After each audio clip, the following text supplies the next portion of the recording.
I mind control someone to conduct these rituals, like yourself, why don't these reptilians just conduct their own rituals?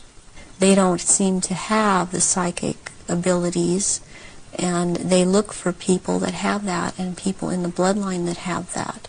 And I've had that.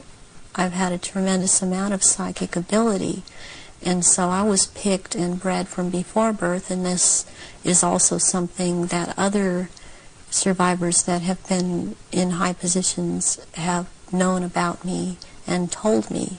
What's the connection then between you having psychic abilities, those being recognized from the start, and you being brought through to conduct their major rituals?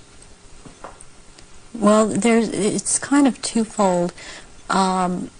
First of all, they needed the psychic abilities because they control or attempt to control events, because I would have the ability to foretell what was going to happen, and they needed the information to just try to control it to an outcome that was good for them. The second thing is that during the rituals, you had to have psychic ability. You have to be very powerful in that way to call out the old ones that are also reptilian, that come from another dimension. They actually they materialize from out of another dimension and are present at rituals, and they are so powerful, and their presence is there's such an evilness about them, and they want out of this other dimension, and they can't. They have to be called out by someone who has that power, and the reptilians don't have this power. That's very important, that they don't have this power to call out these old ones that have to do with them. And what is it that humans have that the reptilians don't have, that means they don't have the power to connect interdimensionally, and some humans do? We have the ability to foresee, to be able to become vibrationally higher, and see into those levels, go into those levels, and in fact, agencies use this. They call it remote viewing. Humans have the ability to go into the past, to go into the future, to go to other places, to astrally leave their body, astrally, and to see things that we've always had this ability, and it's like having the third eye, which they don't have. They don't have this ability. So during a ritual, these old ones are called out, and they are what Christianity would have called the demons.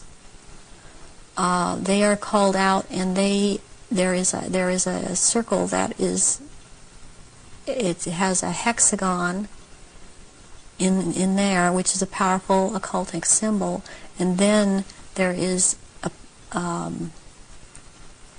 pentagram, and then there in the middle of that there is a triangle, and if you're the one calling them out, then you stand in the triangle so that you're not devoured or taken by these creatures that come out. That creates an energy field around you which they can't penetrate. They can't penetrate it, and they cannot get outside the pentagram.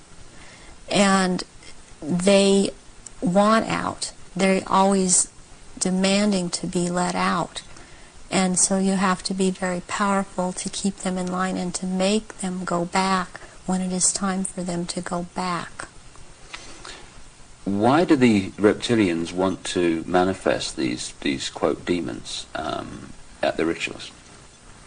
It brings power to the rituals. It brings power to them. They are told things by these entities, and they are encouraged to go on with what they're doing, and knowledge is imparted to them through these entities. But it takes a person with the ability to bring them out and make them answer, because they don't want to cooperate. They have to cooperate when the right person has control over them. And that's to do with that person's energy and ability to use Right, energy. yes. You talked about the Aryan race coming from Mars. One expression of it seems to be very clearly what we call the Phoenicians. The Phoenicians had two deities, St. George, which became a British deity, who defeated the dragon, which seems incredibly symbolic, and also St. Michael, who, according to the legend, banished Satan, or this negative force, into the abyss. Is this symbolism of the abyss anything to do with the fact that these reptilian demons of another dimension are somehow locked in a time-space prison, and they can't get out, and they can only get out when they're brought out in that way? Yes, they want out of that dimension. They have been thrown into that dimension, and they can't leave that dimension. And that's actually what the abyss is about, is being in a different dimension. It's like something to do with the fourth dimension. Take it easy.